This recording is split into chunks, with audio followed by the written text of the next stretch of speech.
story of the kings and queens of England is more surprising than you might think. It's a fine drama, 1,000 years of tales of lust and betrayal, of heroism and cruelty, of mysteries, murders, tragedies, and triumphs. And all these figure in the story I'm telling now, the story of the Tudors.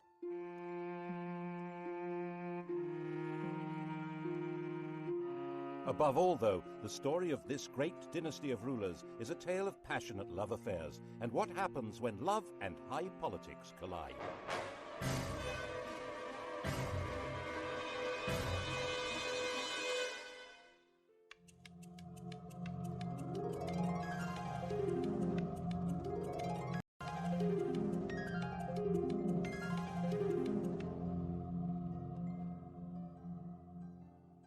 The story begins with Owen Tudor, a hugely ambitious and very handsome young man.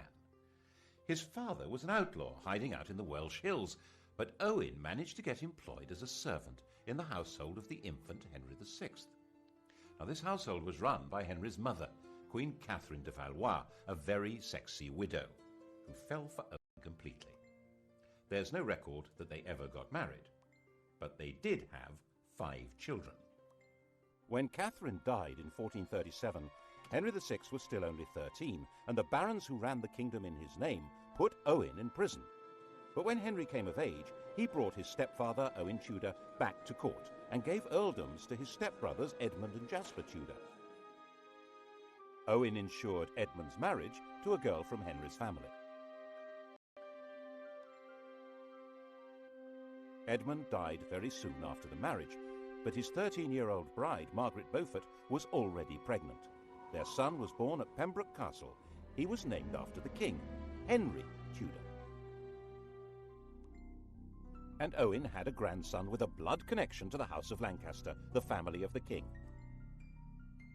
They weren't actually the legitimate line. Henry of Lancaster, Henry Bolingbroke, had deposed his cousin Richard II in 1399 to become Henry IV. The thrones of his son and grandson, Henry V and VI, rested on that shaky foundation, which crumbled in the Wars of the Roses when the true heirs to the throne, the House of York, began to battle for their inheritance. Owen Tudor stood squarely with the Henrys, the Lancastrians. That, after all, was where he had invested all aid for them. Beheaded by Yorkists in Hereford Marketplace, he was the last Tudor to lose his head. But as we all know, the Tudors would take up this approach to problem-solving themselves, you might say, with a vengeance.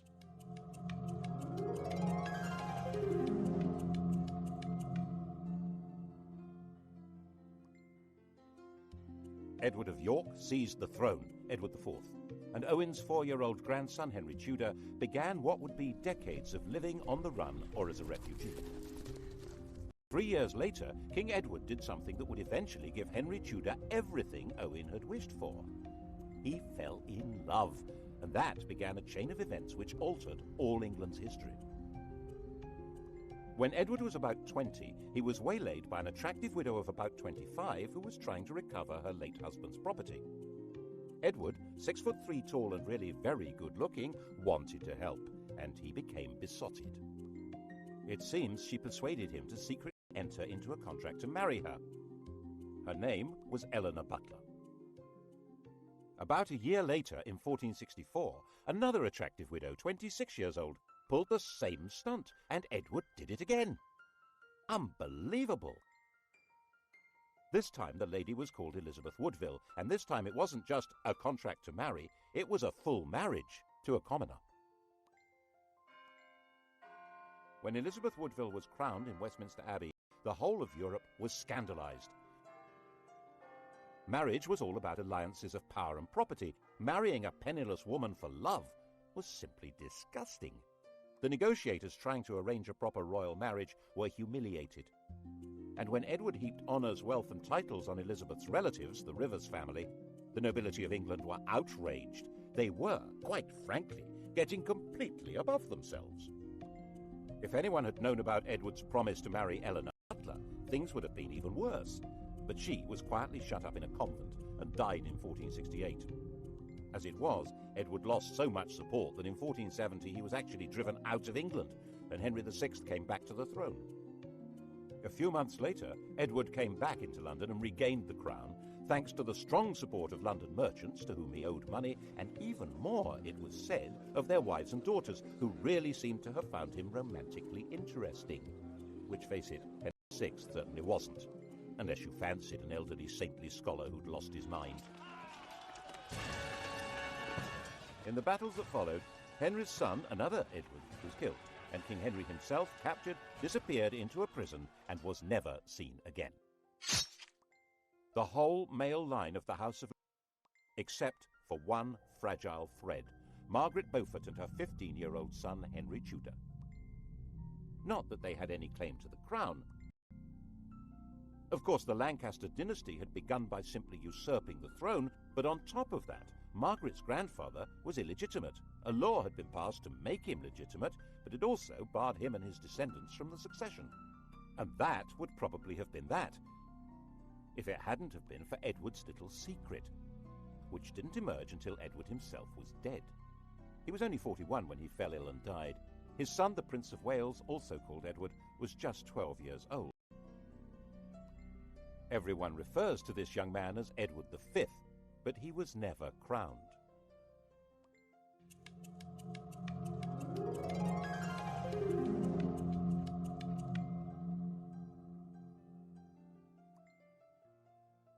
The dead king's will was clear. Prince Edward would be his successor, of course, but he would be in the care of a guardian and protector of the kingdom. That person was Edward IV's brother, Richard, Duke of Gloucester. We all know him as the most evil king in English history, the warped and twisted Richard III. Richard had been in effect King Edward's vice-regent in the north, based in the city of York, and no one at that time said anything bad about him at all. But the Queen thought there was someone even better to run her son's kingdom. Her. King Edward IV had died at Westminster. Elizabeth immediately sent her brother and other members of her household rushing up to Ludlow, where Prince Edward was staying. The idea was to hustle him to London and install him before Richard even knew what was going on. Then she and her family, the Rivers, would have control of everything. Richard, of course, did find out what was going on and said he would meet up with the party as they brought the prince through Northampton. Okay? Okay. Except that when he got to Northampton, he found that the Rivers didn't have the prince with them.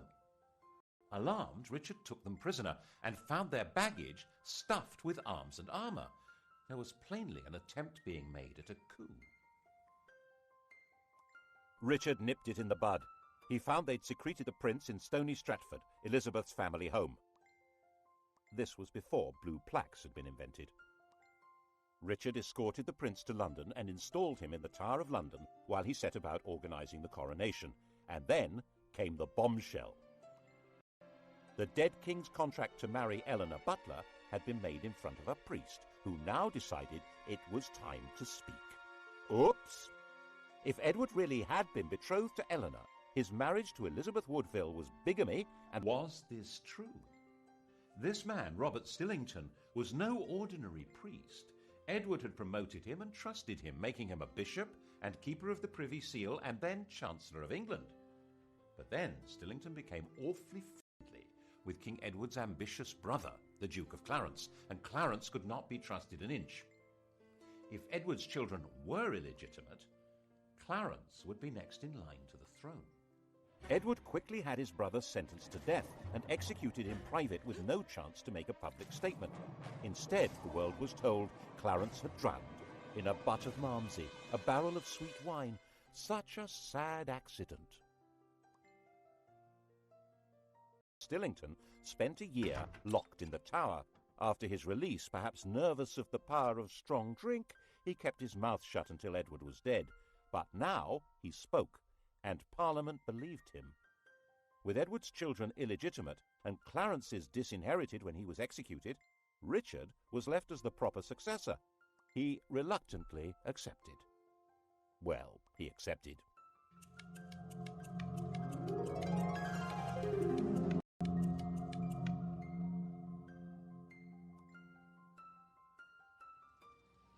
And the Tower of London changed from the Prince of Wales's palace into his prison.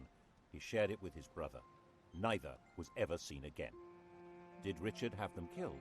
No one knows, but later the evidence was going to be shaped as far as possible to make him guilty.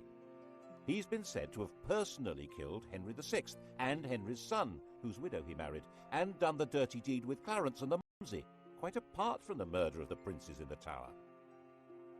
The picture of Richard that's come down to us, the hunchbacked, sinister and ruthless tyrant, is a caricature painted after he'd been deposed and immortalised by the Tudors' greatest propagandist, William Shakespeare.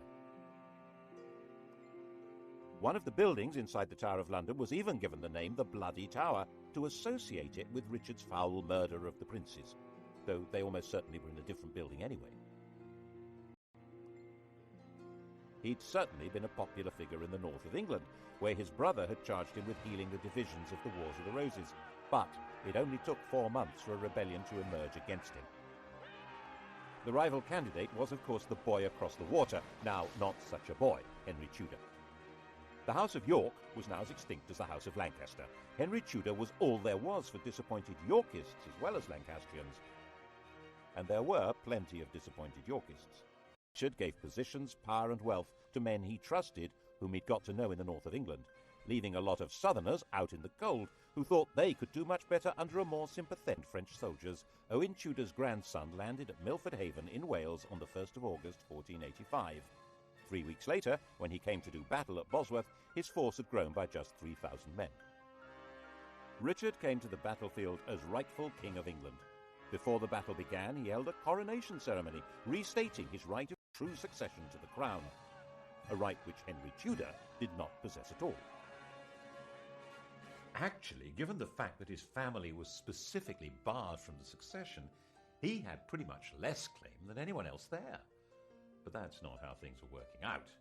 Richard III was the last English king to die on a battlefield. The crown of England was found lying under a bush at the end of the Battle of Bosworth and placed on Henry Tudor's head. And Henry understood how you rule England.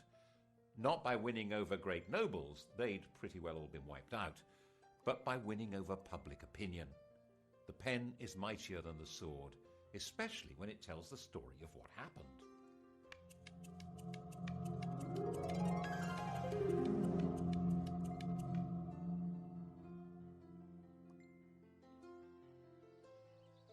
Firstly, he must not be accused of killing a king, so Richard III was not king on the day of the Battle of Bosworth.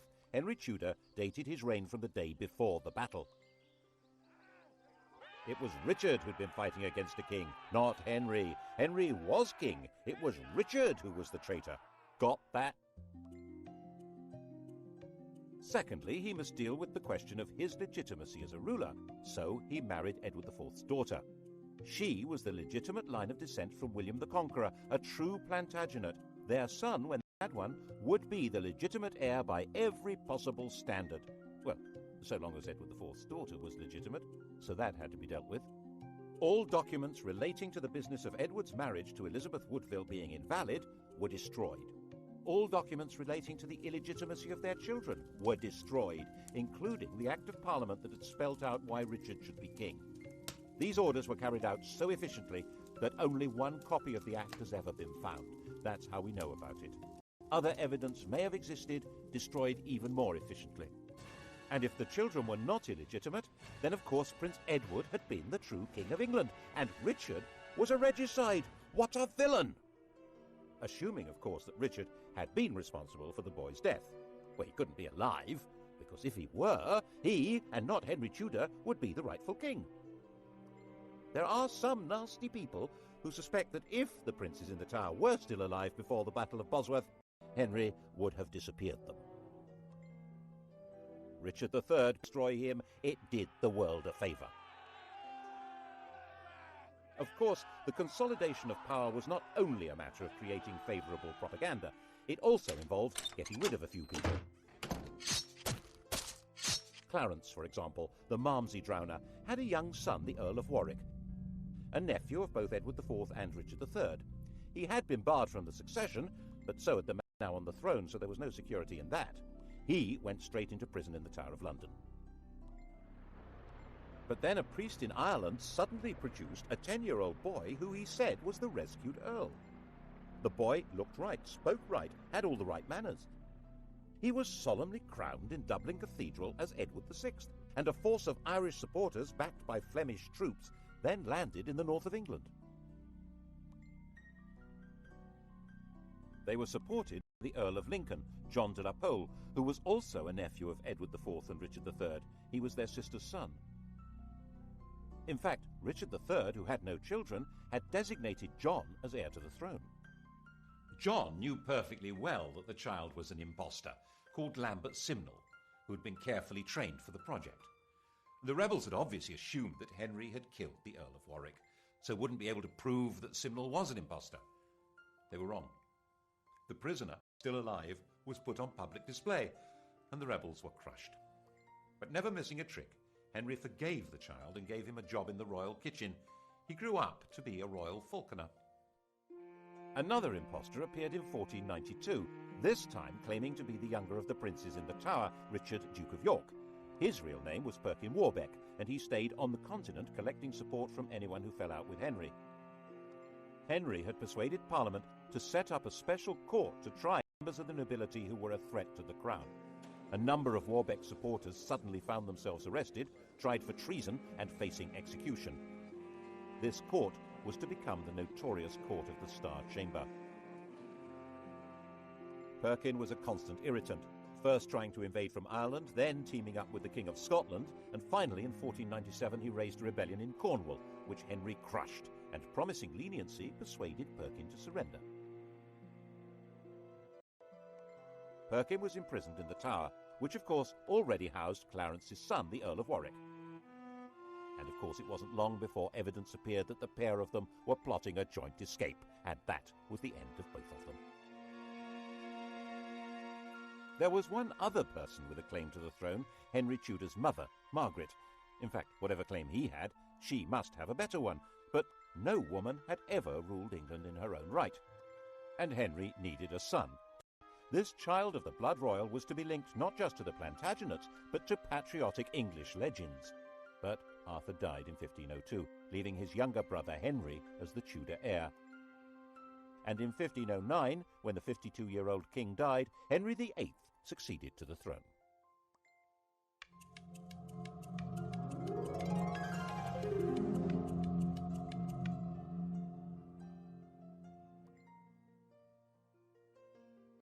He was the perfect king, a king out of the storybooks. He was 17 years old, extremely well educated, extremely good looking, with polished manners and the style and physique of an athlete. He also had an unchallengeable claim to the crown, and to secure the succession, Henry VIII married the woman to whom he'd been betrothed for 7 years, Catherine of Aragon, his dead brother's widow. The Spanish worried that this was against church rules, and so the Pope granted a dispensation. In fact, this was all rubbish. While the Bible specifically forbids a man from sleeping with his brother's wife, it actually insists that he must marry his brother's widow. Anyhow, 2 years later, Catherine gave birth to a son, but the infant soon died. So did the next. In fact, the marriage only produced one child that lived, a girl called Mary. Henry was effectively all-powerful. There were no great barons anymore in England, and his father had left a well-stocked treasury. Parliament consisted to a large extent of men who depended one way or another on royal favour, and the countryside was controlled by justices of the peace who served the government. You can see the change in the very nature of power from the home of Henry's Chancellor.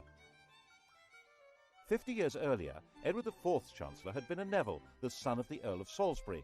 In those days, an Englishman's home had been his castle. Middleton Castle, actually. It was his father's home, and that great lord had also been Chancellor.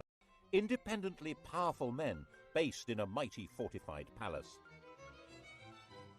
But under the Tudors, the great power of the Nevilles had been broken. Middleton Castle was in the hands of the king. When Henry VIII's Chancellor Wolsey built himself a home, it certainly wasn't a castle. It was this magnificent palace, Hampton Court. Glass windows instead of arrow slits and chimneys instead of crenellations. No one needed a fortified house under the protection of a great king, and it was all at Henry's pleasure. If Wolsey didn't deliver what the king wanted, he was entirely dispensable, and And that, of course, is what happened.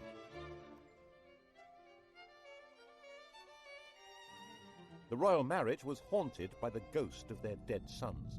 By the end of the 1520s, Catherine was in her late 40s, had stopped getting pregnant, and there was still no male heir, just a daughter. And England had never been ruled by a... Then he would be free to take a younger bride and make a baby boy. The bride in question, Boleyn, was already well installed in Henry's life. Henry, who'd already enjoyed her sister as his mistress, had wooed Anne with enthusiasm. He married her in 1533. Her coronation didn't seem to impress Londoners. Their entwined initials on the banners produced shouts of, "Ha ha!" She was visibly pregnant and gave birth to a child. Drat! Another girl.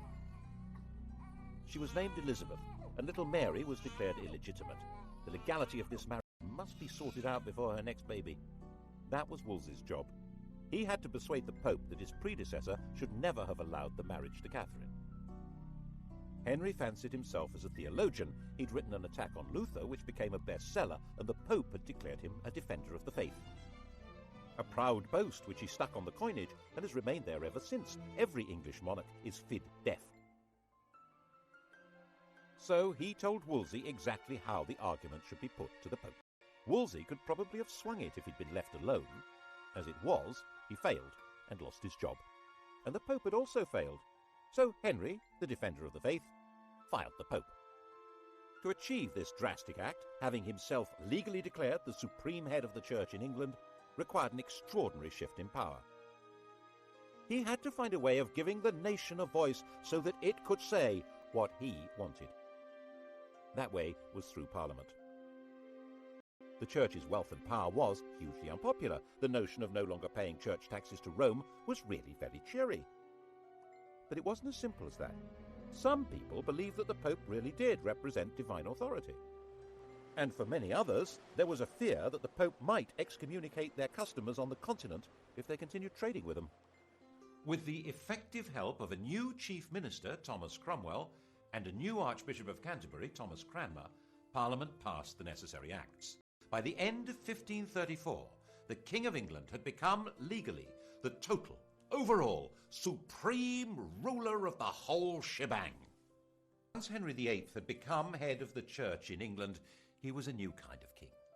One immediate consequence of the new order was that he had control of the fabulous wealth of the English Church. It wasn't just the Pope who got the sack. He closed down all the monasteries and nunneries.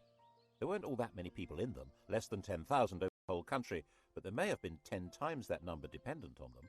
And in areas such as Lincolnshire and Northumberland, there was armed rebellion. One of the rebel leaders was John Neville from that great old family of barons, but the Nevilles were no threat to the modern crown. The rebellions were crushed. And monastic lands were to turn themselves into grateful country gentry who would loyally support the crown. The old struggle for power between the papacy and the monarchy had now been decisively settled. Becket, the 12th century archbishop whose defence of church power had led to his martyrdom, had been the most popular saint in England.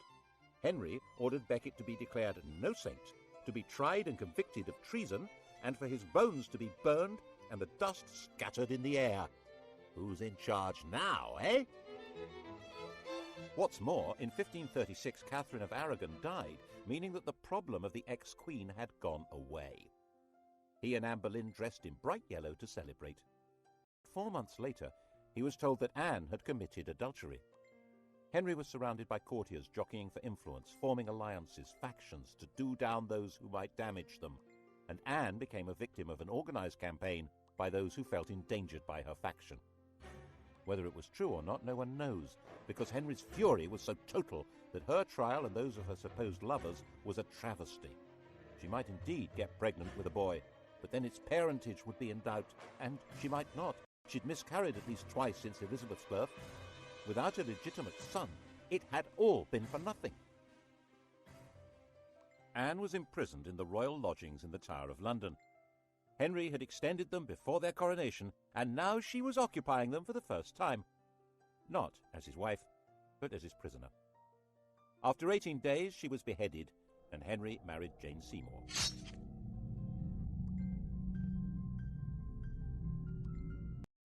England after the death of Anne Boleyn was a kingdom like no other. Henry ruled in England as head of the church as well as king, like some pagan priest-king. He was the judge of heresy as well as crime. He held the keys to heaven as well as to earthly promotion. That chap in the Vatican was now just referred to as the Bishop of Rome. To even think the wrong thoughts in this kingdom could be treason. That was how the new Chancellor, Thomas More, found himself imprisoned in the bell tower of the Tower of London. Not for what he did or even what he said, but for thinking that the king should not be head of the church. He was publicly executed on Tower Hill.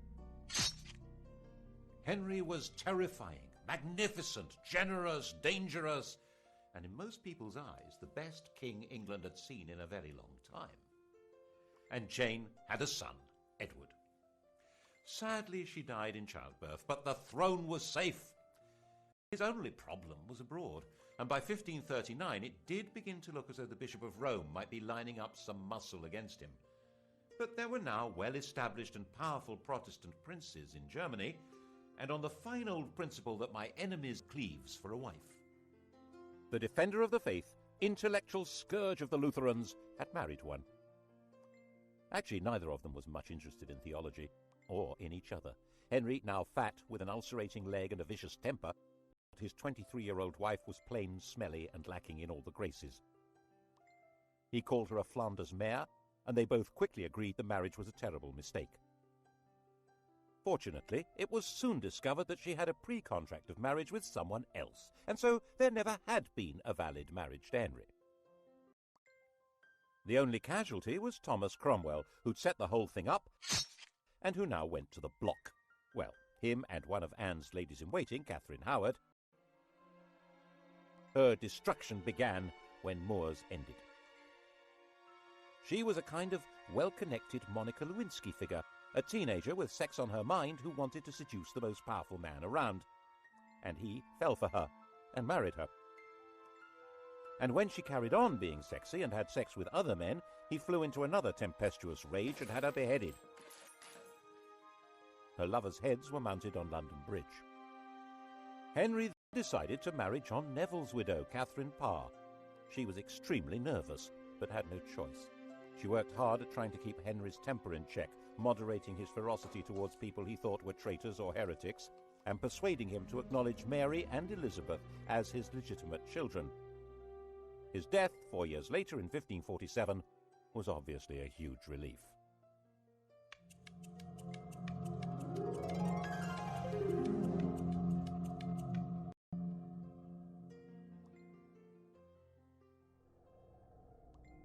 Henry had succeeded in leaving a son, but only just. Jane's son, Edward VI, 9 years old, was a sickly child. He was educated as a Renaissance prince, a humanist, and as a Protestant, far more so than his father. He was only a child, and government was in the hands of a council, but in a world of royal tyranny, this... So John had been talking things over with his Royal Little Highness, and they cooked up this bizarre proposal to hand the throne to John Dudley's daughter-in-law, the 15-year-old Jane Grey. She was Edward's first cousin once removed, not exactly next in line for the throne, but Protestant. The hereditary principle was a bit medieval, don't you think? Give that girl a crown. Jane knew absolutely nothing about what was being planned for her, and when she found out that she was to be queen, she fainted in shock. England had been swindled, and knew it.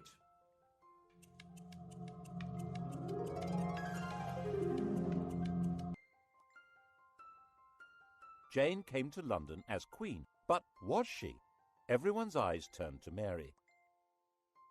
Throughout all that had happened since Henry had disowned her, Mary had very publicly maintained her Catholic faith and the public celebration of the Mass. She'd become a symbol of resistance to tyranny, and whenever she appeared in public, she was mobbed and cheered.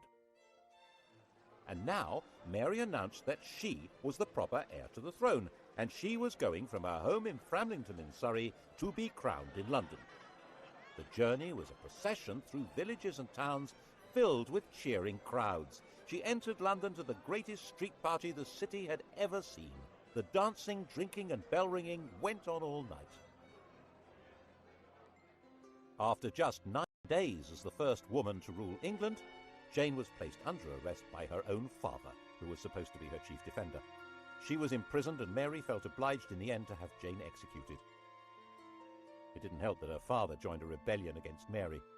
But by then, 6 months after her triumph, many people were ready to rebel against Mary. The defiant woman who'd stood against tyranny was now on the tyrant's throne. The English didn't actually like the papacy, but Mary did. The English didn't like Spain, but Mary did. She married its king, Philip II. And the English didn't like being forced to subscribe to religious beliefs on pain of death. Mary had 277 people burned alive because of their religious opinions. Bloody Mary. Unable to have children, a bitter invalid, England's second queen died in 1558, 42 years old, the most detested ruler in all England's history. There were celebrations almost as fervent as had greeted her arrival 5 years before.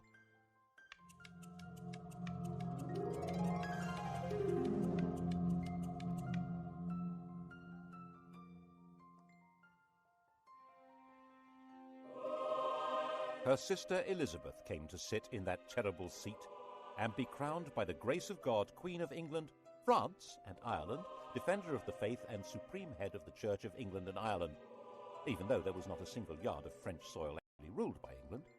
Calais, England's last little piece of France, had been lost just before Mary's death. England had become an island, and its queen would have to be an island too. She couldn't marry because that would create a king who would be either a foreigner like Philip or an opportunist courtier who'd come trailing faction and enemies in his wake. She would be both queen and king, the virgin queen ruling from a tyrant's throne over a people whose support was essential. Monarchy in England was a paradox, and Elizabeth's solution to the paradox was wholly bizarre. Male successors. That had not materialized, and now Elizabeth would choose to have no child at all. How would the crown survive? Elizabeth succeeded to the throne when she was 25 years old.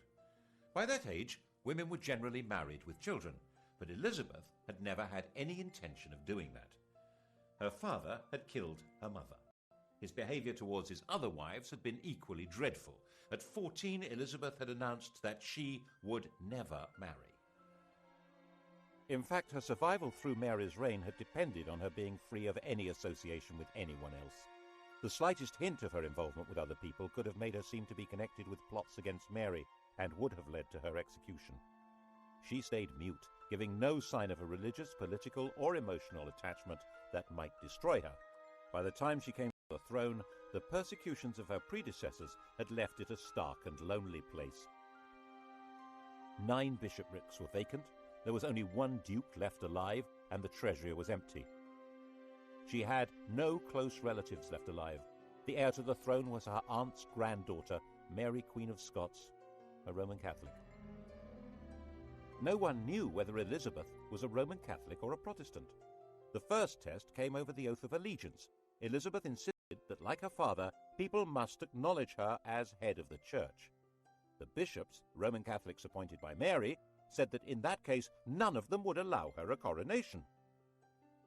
Well, all except for the Bishop of Carlisle. He did the honours, and the popular acclamation for the new queen was terrific, and she shouted back, "God a mercy, good people." Elizabeth interpreted her religious role in a new way. She declared that she didn't mind whether her subjects were Catholic or Protestant, so long as they were loyal. She'd survived by being very careful about what she said and did, and that was how she coped with sovereignty. She dared not marry or be touched by scandal, but her every move was watched like any modern royal, maybe more so. To the extent that her laundresses were bribed by ambassadors who wanted to know whether her periods had stopped in case she was pregnant. She made herself look splendid, held magnificent pageants, and eventually seemed to be holding the kingdom together without the rebellions, persecutions, and massacres that had become regular features of English life. She managed this in partnership with an immensely loyal and capable minister, William Cecil, and constantly teasing the world with a showy flirtation with the Earl of Leicester, Robert Dudley. But the love affair she really encouraged was to have the nation adore her. In poetry, paintings, and theatre, she was Gloriana, the magical beauty to whom loyalty and love The main threat facing her was the possibility of a Catholic plot to replace her with one of the grandchildren of Henry VIII's sister Margaret, either Mary Stuart, Queen of Scots, or Henry Stuart, the Earl of Darnley. Both of them had a valid claim, as not only was Elizabeth excommunicated, she was arguably illegitimate. They were carefully encouraged to maneuver themselves into helplessness. Mary was the more dangerous. She'd been Queen of France until her husband's death, and a ruler of Scotland who had French backing would be a danger to England even without the religious issue. But Mary's education had been unlike Elizabeth's. She'd not lived in fear of her life, but in the indulgent French court. This was not a good preparation for life in Britain, a land of conspiracies and killings. Darnley was a weak man in a weak position, a good-looking, unstable lout. What happened next looks like a cunning plan. Elizabeth pretty much obliged the 19-year-old Darnley to visit the 22-year-old widow Mary, having ordered him not to marry her. The result was totally predictable. And Darnley was a total liability to Mary. Dim-witted and resentful of his lack of power, he was also furiously jealous.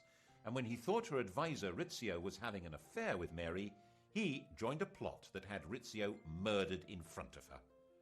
She now viewed Darnley, the patsy in all this, with hatred and contempt, and was herself complicit in the plot that murdered him with an explosion. She ended up fleeing her own kingdom and throwing herself on Elizabeth's mercy, ultimately a bad place to be. Elizabeth was half the time sure that Mary should be executed to deprive Catholic plotters of a candidate for the throne, and half the time sure that she should do no such thing. Ruling queens were rarer than hen's teeth.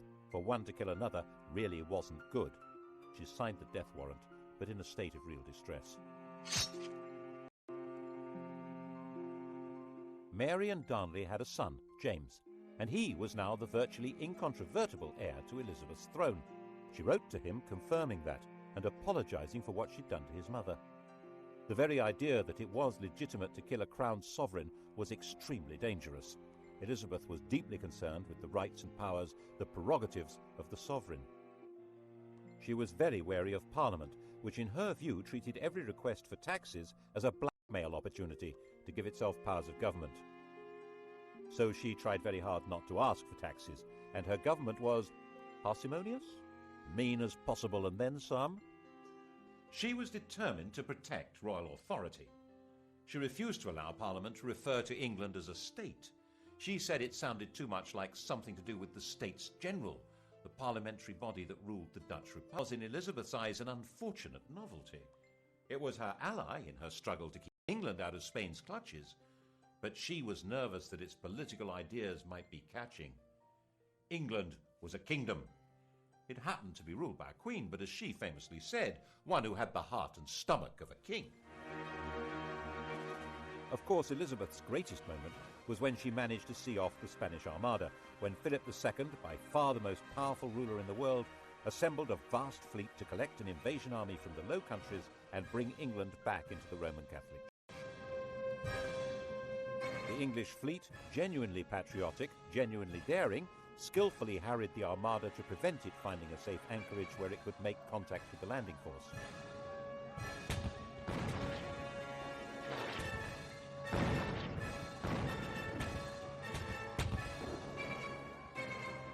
When the Spanish decided to sail home, they were hit by strong winds and heavy seas that were too much for many of these Mediterranean cargo vessels.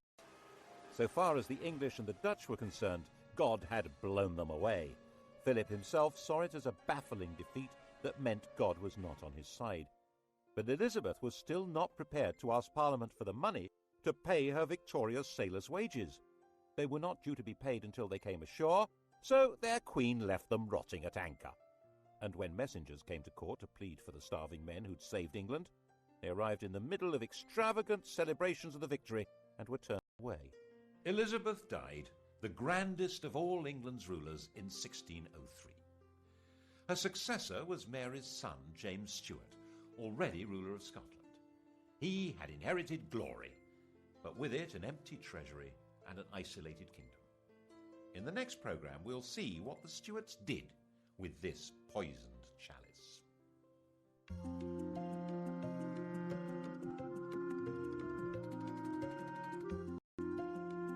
On to the Stuarts tonight at 10, and to test your knowledge of Henry VIII and his 6 wives, Sky Digital viewers press red. Coming up on UK TV history, decisive weapons at Agincourt and in the Falklands, the longbow and the Harrier jet.